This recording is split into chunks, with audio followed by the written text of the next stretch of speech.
嚴重高低眉點調，就係呢邊眉比較低，設計成個眉形嘅時候，先將眉頭到眉峰之間嘅位向上拉高。佢睇住眼嘅時候，呢個位又有少少表情肌，所以設計前半段嘅時候，因為呢度有少少隆起，後半段又冇眉峰，所以整體要偏直少少，唔好再加弧度。眉峰就少少拉高，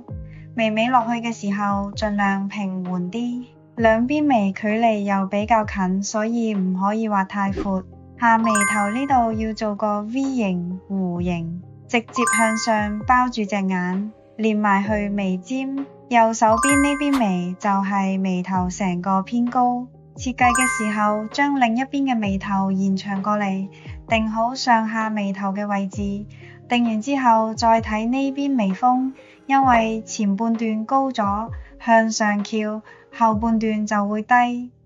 所以畫嘅時候前半段壓低，後半段拉高就得。調到對稱之後再加線條嘅時候，就由中間畫出嚟就得，畫出中間整體立體感。睇下最後加完線條，舒服晒。